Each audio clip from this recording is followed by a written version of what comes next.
நம்ம வாழ்க்கை எவ்வளவு பெரிய சோகம்னு காலையில எழுந்திருக்கிற எல்லாருக்கும் தெரியும் இல்ல? எதுவுமே நிம்மதியா இல்ல அப்படின்ட்டு காக்கைகளாய் ஓடுகிறோம். உங்களுக்கு தெரியுமா, குயிலுக்கு, காக்கைக்கு, பச்சை பறவைகளுக்கு இருக்கக்கூடிய பிரச்சனை தெரியுமா? நமக்கு தெரியாது. உதாரணத்துக்கு சொல்றேன். பறவைக்கு, நம்ம வீட்டில் வந்து நான் வெஜிடேரியன் சமைக்கிறவங்களுக்கு முட்டை கோழி அப்படின்னு சொன்னா ரொம்ப பிடிக்கும். முட்டை கோழியை வந்து சமைப்பாங்க. முட்டை கோழினா என்ன அர்த்தம்னா, அது முட்டை போட்டிருக்காது, ஆனா போடுற லெவல்ல இருக்கும். நிறைய அது உள்ள எடுத்து பார்த்தீங்கன்னா நிறைய முட்டைகள் இருக்கும். அது முட்டை கோழி சாப்பிட்றது. என்னைக்காவது அந்த ஆயும் பொழுது, அந்த கறி ஆயும் பொழுது யாரேனும் ஓடுடைய முட்டையை கண்டெடுத்து இருக்கிறோமா? ஓடு இருக்கிறது இல்ல முட்டைய கோழிக்கிட்ட. அப்போ அந்த கோழிக்கு ஓடு எப்போ வருது? முட்டை வெளியில் வருகின்ற சில நிமிடங்களுக்கு முன்னால் தான் ஓடு கட்டுமா. இப்ப நான் இதெல்லாம் விட்டுறேன், இதெல்லாம் சயின்ஸ், நீங்க எல்லாம் பாத்துக்கோங்க. எனக்கு எங்க கவலை தெரியுமா, அந்த ஓடு கட்டியவுடன் உடனே அது வந்து முட்டை போட்டாகணும். பல பறவைகள் ரொம்ப திட்டமிட்டு கூடு கட்டிக்கொள்ளும். கூடு கட்டவே தெரியாதுங்க ஒரு பறவைக்கு, குயில். அது எப்படிங்க போய் அந்த முட்டையை அந்த நிமிடத்திற்குள்ள போய் அந்த காக்கையினுடைய வேறு ஒரு கூட்டை தேடும்? எப்படிங்க தேடுது? அது தேடுறதுலயும் அது முட்டை போட்டிருக்கணும். அது முட்டை இல்லைன்னா இந்த முட்டையை அக்செப்ட் பண்ணாது காக்கா. அது முட்டை போட்டிருக்கணுமா, அதுலயும் அது அடை காத்து இருக்கணும். அடை காக்கிற காக்கா முட்டையை விட்டு போவே போவாது. அப்போ அடை காக்கிற முட்டையும் இருக்கணும், காகமும் இருக்கக்கூடாது, அந்த கூட்டையும் கண்டுபிடிக்கணும். இத்தனையும் அந்த 1 மணி நேரத்தில் அந்த பறவை செய்யணும். அது என்ன பண்ணுமா, ஆண் பறவையை சேர்த்துக்குமா. ஆண் பறவையை சேர்த்துக்கிட்டு அது போய் அந்த இடத்தை லொகேட் பண்ணிட்டு, ஆண் பறவை அந்த காகம் இருக்குல்ல, அந்த காகத்தை, அந்த பெண் காகத்தை சீண்டி அதை அந்த கூட்டுல இருந்து கிளப்பி தூரமா கொண்டு போகுமா. அது தூரமா கொண்டு போற அந்த நிமிடங்கள் இருக்குல்ல, அந்த நிமிடங்களுக்குள்ள இந்த குயில் அந்த இடத்துல முட்டையிடுமா. கொஞ்சம் நினைச்சு பாருங்க இந்த ஸ்ட்ரகிள். இந்த ஸ்ட்ரகிளை நினைச்சு பாருங்க நீங்க. அந்த முட்டை போட்டுட்டு அது வந்துரும். அம்மா அப்பா 2 பேரும் வந்துட்டு தூரத்துல இருந்து பாக்குமா. இதுல எங்க தெரியுமா ஸ்ட்ரகிள் ஆரம்பிக்குது? முட்டை போட்டதுக்கு பிறகு அம்மா அப்பாவுக்கு ஸ்ட்ரகிள் தீந்துருச்சு, ஆனா அந்த முட்டைக்கு ஸ்ட்ரகிள் ஆரம்பிக்குது. இந்த முட்டை இருக்குல்ல, அது அடை காக்கிறதுக்கு பிறகு கொஞ்ச நாள்ல அது வெளியில இருந்து குஞ்சு வரும். குஞ்சு வரும் பொழுது காக்காய்க்கு தெரியாது இது தன் குஞ்சு இல்லைன்னு.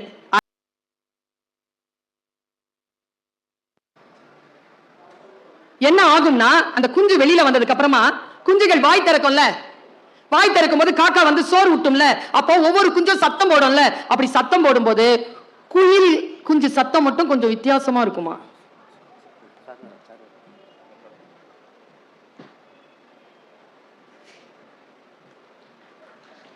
தர்வேஸ் அவர்களை வணங்கி வரவேற்கிறோம். அந்த காக்கை குஞ்சுகள் வாய் திறந்து சத்தமிட்டு தாயினுடைய அந்த உணவை வாங்கி கொண்டிருக்கும் பொழுது இந்த குயில் குஞ்சு இருக்குல்ல, அதுவும் கத்தும் தானே, பசியில கத்தும் தானே. அப்படி பசியில கத்தும் போது காக்கா இருக்குல்ல, அது சோறு போடுறதை நிறுத்தி அந்த குஞ்சை பாக்குமா. என்ன டிஃபரெண்டா கத்துற, எங்க நம்ம ஃபேமிலி வாய்ஸ்? அது மறுபடியும் அதே வாய்ஸ்ல கத்தும் போது அது தொண்டையில காகம் தன்னுடைய அலகினால் கொத்துமா. கொத்தும் போது ஒரு கத்தம் பாருங்க. அந்த கத்து வந்துருச்சுன்னா, அந்த வலிக்கு கத்து வந்துருச்சுன்னா, அடுத்த ஓரிரு நாட்கள்ல அந்த குஞ்சு அந்த கூட்டை விட்டு பறந்து போயிடும். இல்லைன்னா சைலண்டா தான் இருக்கும். அதனால் தான் பாரதி பாட்டி செய்த பொழுது பராசக்தியிடம் கேட்ட பொழுது, தாயே அந்த கத்தும் குயிலோசை சற்றே வந்து காதில் பட வேண்டும். எதுக்கு? வலியில் வேதனையில் அடையாளம் தெரியாத யாரோ ஒருவருடைய அரவணைப்பில் தன்னுடைய வாழ்க்கை இனியும் இருக்காது, அடுத்து நான் வாழ்க்கையை சந்திக்க போகிறேன் என்ற போது உள்ளிருந்து பீரிட்டு எழுகின்ற அந்த கத்துகின்ற ஓசை இருக்கு இல்லையா, அது கவிஞன் காதுகளுக்கு கேட்கிறது, எழுத்தாளரின் காதுகளில் விழுகிறது. அந்த ஓசைதான், அந்த ஓசையை எழுதுகிறான் ஒரு புலவன். இங்க தர்வேஸ் சார் உட்கார்ந்து இருக்கார்ல, இவரை நம்மில் பல பேருக்கு தெரியும், பல பேருக்கு தெரியாது. யார் இவர்? ஒரு ஆட்சி பணியில் இருக்கின்றவர். அவர்தான். நான் எல்லாம் நேரடியாக உட்கார்ந்து பேசக்கூடிய வாய்ப்பு கூட பெற்றவள் இல்லை. ஆனால் பெரம்பலூர் என்கின்ற இடத்தில் கல்வி என்பது மிக பெரிய கடினமான ஒரு பணியாக இருக்கக்கூடிய சூழ்நிலையில் ஆட்சி பணியில் சென்று உட்கார்ந்த அந்த நேரத்தில் அங்கே புத்தக திருவிழாவை வெற்றிகரமாக நடத்தி காட்டி அந்த இடத்தில் கல்வியை, வாசிப்பு பழக்கத்தை முன்னிறுத்திய பெருந்தகை இன்னைக்கு வந்து உட்கார்ந்திருக்கார். யாரோ ஒருவர் செய்கிறார்கள், அவர்களுக்கு கத்தும் குயிலோசை கேட்டு விடுகிறது. எங்கோ யாரோ கதறிக்கொண்டிருக்கிறார்கள், அவர்களுக்கான ஆதரவு வேண்டும் என்று அவர்களுக்கு புரிந்து போகிறது. ஒன்று சொல்லுகிறேன், இன்றைய நாளில் சொல்லுகிறேன், தாந்திரா என்கின்ற ஒரு புத்தகத்தில் ஓஷோ சொல்லுகிறான், சோகமாக இருக்காதீர்கள். உங்கள் வாழ்க்கையில் நீங்கள் செய்யக்கூடிய ஆகப்பெரிய குற்றம் சோகமாக இருப்பதுதான். மகிழ்ந்திருங்கள், மகிழ்ச்சியாக இருங்கள். மகிழ்வதற்கான வாய்ப்பை தேடாதீர்கள். வாழ்க்கையின் உயிரோடு இருக்கக்கூடிய வினாடிகளே மகிழ்வதற்காகத்தான் தரப்பட்டிருக்கின்றன என்று எழுதுகிறார் ஓஷோ. நான் இப்படி யோசிக்கிறேன். சீசர்ங்கிற ஒருத்தனை எனக்கு ரொம்ப பிடிக்குங்க. அவனை ஜூலியட் சீசர். நான் ஒரு மோட்டிவேஷனல் ஸ்பீக்கர். எதை பார்த்தாலும் அதுல ஏதாவது ஒரு மோட்டிவேஷன் இருக்கான்னு பார்ப்பேன். நான் மண்டை கிளம்பி வெளியில் வருகிறது விதைன்னு சொன்னேன்ல, அந்த மாதிரி. நான் அப்பன் தோண்டிய கிணறு என்பதற்காக உப்பு தண்ணீரை எல்லாம் குடிப்பதில்லை. நான் யோசிப்பது உண்டு, எது சரியோ அதை அந்த வழியில் போவது உண்டு. இறை நம்பிக்கை கொண்டவள் நான். இதை சொல்லுவதில் எனக்கு எந்த வருத்தமும் இல்லை. யோசித்து பார்த்தால் நாம் எந்த இடத்தில் நம்முடைய சிந்தனையை செலுத்துகிறோம் அந்த இடத்தில் ஒண்ணும் இல்லைங்க. சாதாரணமான வறுமையான மாநகராட்சி பள்ளிக்கூடத்தில் கூட படிக்க வைப்பதற்கு சாப்பாடு கொடுத்து அனுப்ப கூட முடியாத வறுமையான குடும்பத்தில் பிறந்தவள் நான். ஒரு விஷயத்தை மட்டும் புரிஞ்சுக்கிட்டேங்க. ஒரு விஷயம் தான் என் ரகசியம். பெரிய விஷயம் எனக்கு, உங்களுக்கு சின்ன விஷயம். திருடாதே பாப்பா, திருடாதே. வறுமை நிலைக்கு பயந்து விடாதே. திறமை இருக்கு, மறந்து விடாதே. எப்போ? 10 வயசுல கேட்ட பாட்டு, 14 வயசுல கேட்ட பாட்டு. நீ உன்னை அறிந்தால் உலகத்தில் போராடலாம், உயர்ந்தாலும் தாழ்ந்தாலும் தலை வணங்காமல் நீ வாழலாம். சொற்கள் தான். எனக்கு சீசரை ஏன் பிடிக்கும் தெரியுமா? சீசர் பேச்சாளராக வர்றதுக்கு, பேச்சு பயிற்சி பண்றதுக்காக எத்தனையோ கிலோமீட்டர் தாண்டி கடல் பயணம் செய்கிறான். வரலாறு போகும்போது கடற்கொள்ளையர்கள் பிடிச்சிடுறாங்க அவனை. அவன் ஒரு தளபதி, அவ்வளவுதான். கடற்கொள்ளையர்கள் பிடித்தவுடன் அவனுடைய சின்ன அந்த இடத்துல நடந்த ஒரு சின்ன விஷயத்தை மட்டும் சொல்லிடுறேன். உங்களில் யாரெல்லாம் சீசருடைய மனநிலையோடு இருக்கிறீர்கள்னு பாருங்க. அவ்வளவுதான், லைஃப் முடிஞ்சது. கடற்கொள்ளையர்களால் பிடிச்சு இழுத்துட்டு போறாங்க, கூட 18 பேர். அவன் சொல்றான், இவர் தளபதின்னு. சரி, 20 டாலன்ஸ், 20 டாலண்டுகளை கொடுத்து உன் தலைவனை கூட்டு போ. சார் 12 நாள் ஆகும் போறதுக்கு. போயிட்டு வா, உயிரோடு வச்சிருக்கோம். 12 நாள் முடிஞ்சிருச்சுன்னா போறதுக்கு 12, வரதுக்கு 12, 24 நாள் முடிஞ்சிருச்சுன்னா கொலை பண்ணிடுவோம். அப்ப சிரிச்சுக்கிட்டே சொன்னா சீசர், யோ பிடிச்சிட்ட, என்ன 20 டாலண்டுங்கிற, ஒரு 50ஆவது கேளுடா டே, 20 கேட்கிற. சரி 50 போனாங்க. அவன் வரலாற்று ஆசிரியர்கள் எழுதுகிறார்கள், அவர்கள் திரும்பி வருகின்ற வரைக்கும் அவன் அந்த கப்பலிலே ஒரு அடிமை போலவே இல்லை, ஒரு அதிகாரியாகவே வாழ்ந்தான். அவன் எல்லார்கிட்டையும் சொல்றான், என்ன கொன்னுடுங்கப்பா, இல்லைன்னா அவங்க வந்துட்டு நீ என்ன விட்டுட்டேன்னா அவங்க எல்லாரையும் நான் கொன்னுடுவேன்னு சொல்லியிருக்கான்.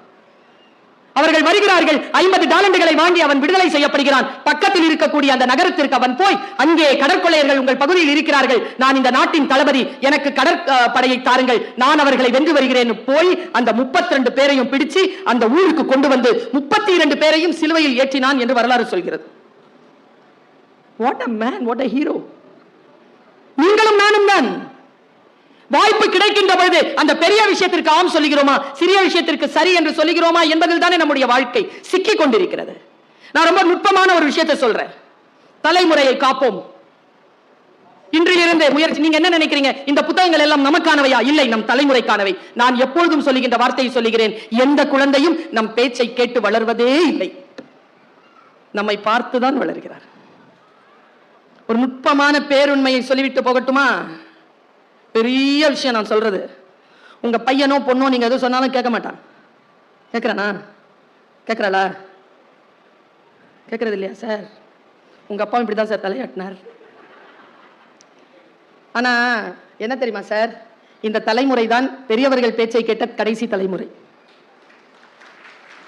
இன்னும் சோகம் என்ன தெரியுமா, முதல் தலைமுறையின் எதுனா இப்போ இருக்கக்கூடிய ஃப்ரெஷ் ஜெனரேஷனுடைய பேச்சை கேட்க தொடங்கி இருக்கக்கூடிய ஃபர்ஸ்ட் ஜெனரேஷன் நம்ம தான்.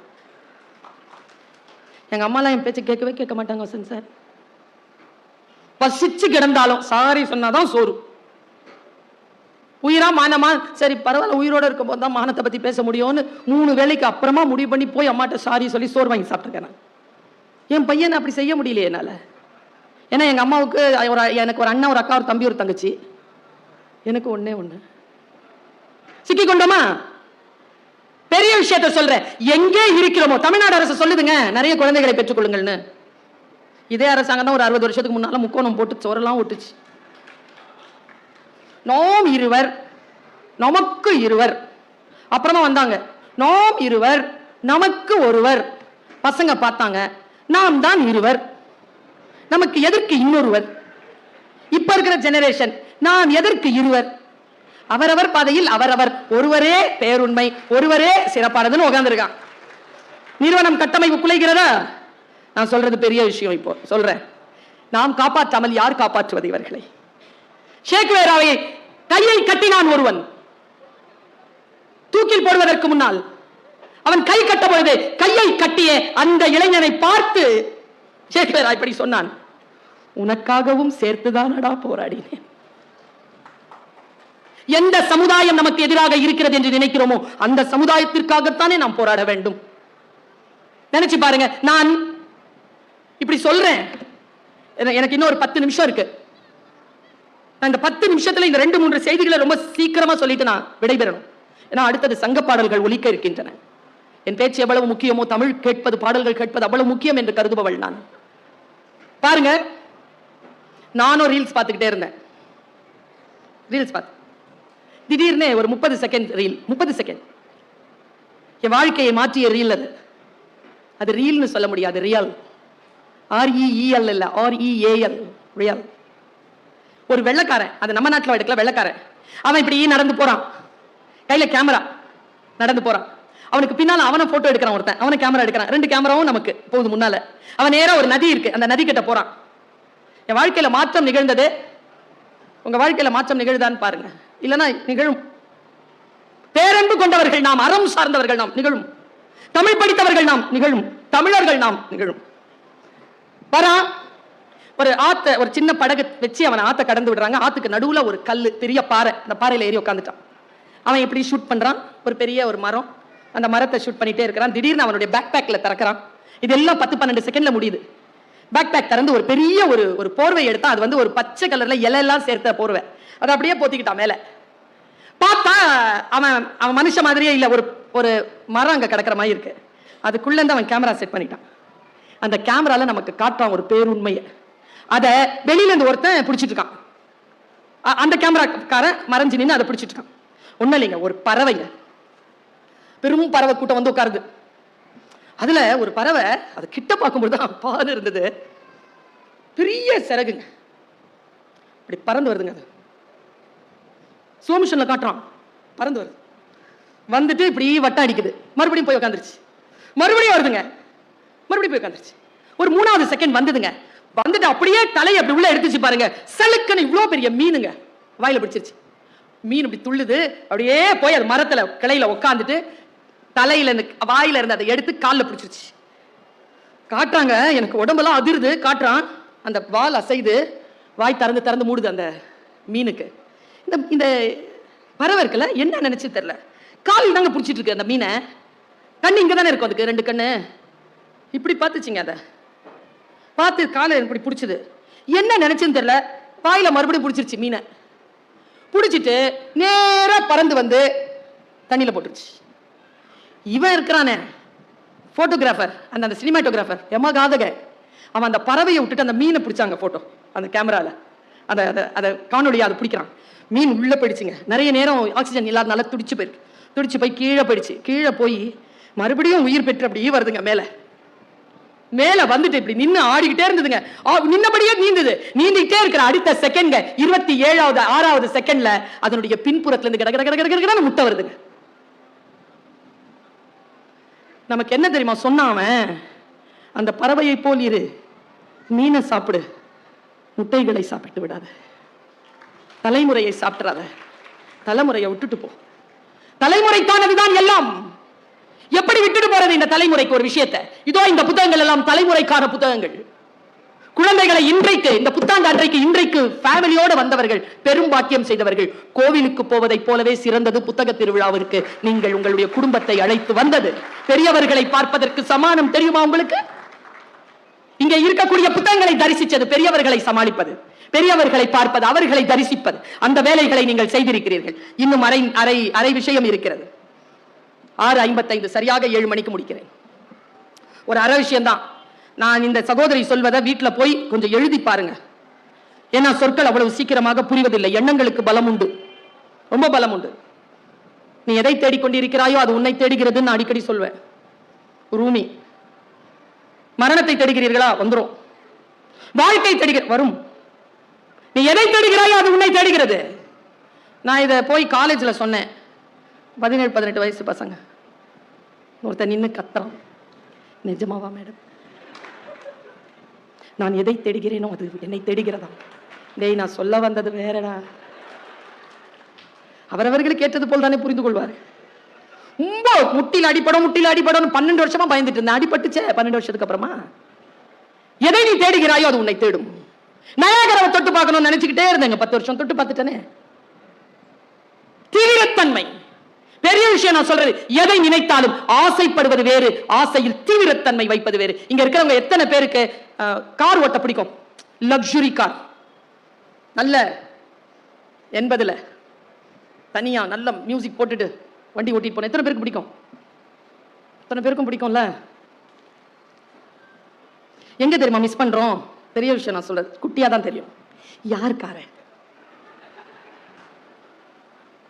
அதுல டீடைலிங் இல்லைன்னா கார் கொடுப்போம். இயற்கை உங்களுக்கு பீச் ரோட்ல கண்டிப்பா தனியா மியூசிக் போட்டு ஓட்டிட்டு வர வாய்ப்பு கொடுக்கும். ஆனா அது உங்க காரா இருக்காது. ஏன்னா நீங்க அதை கேட்கல. எதை கேட்டாலும் டீடைலிங்கா கேளுங்க. அப்படி விழிப்புணர்வோடு இருங்க.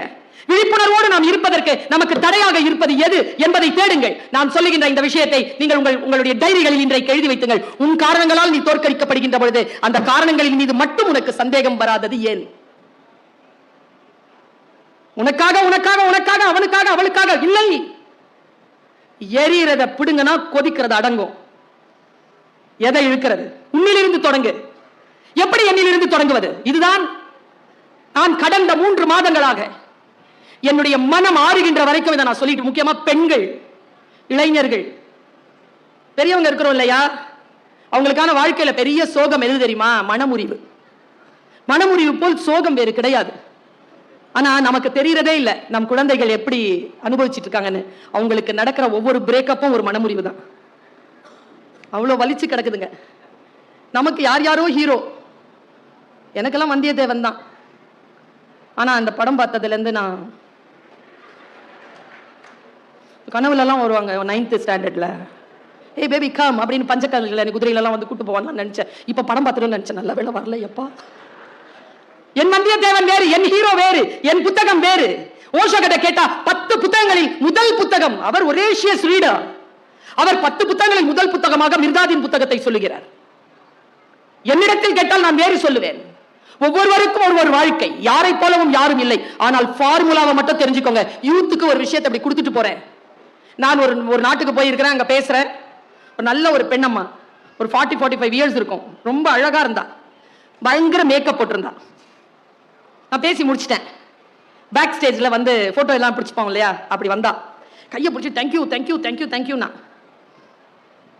ஓகே, 8 வருஷமா மனச்சிறையில் இருந்தேன். உங்க பேச்சு கேட்டேன், ரிலீஸ் ஆயிட்டேன். தேங்க்யூ. இன்னிலிருந்து நான் வேற. போயிட்டா வெளில. நான் இன்னும் யோசிக்கிறேன். 45 நிமிஷம் பேசினேன், 18 பாயிண்ட் பேசியிருக்கேன்.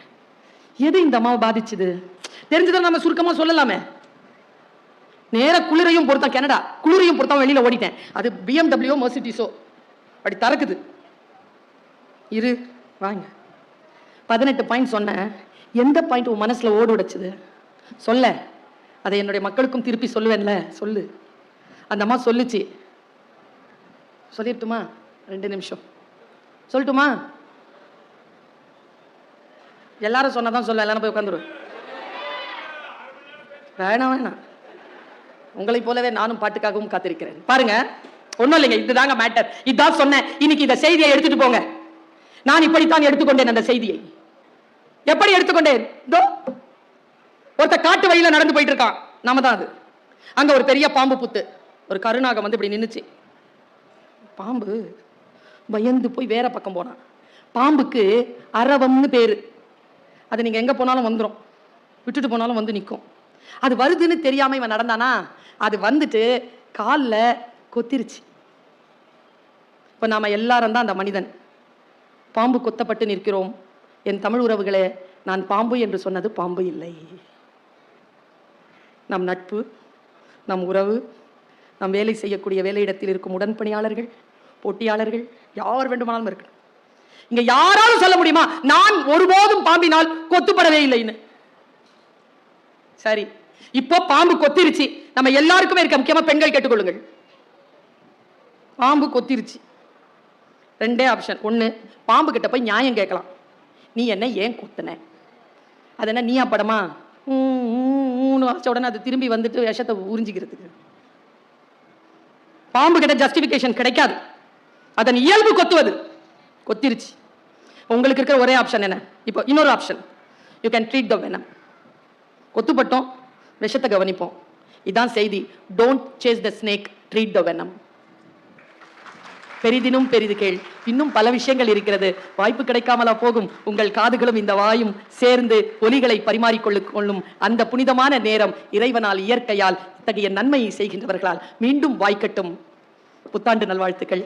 நன்றி, வணக்கம்.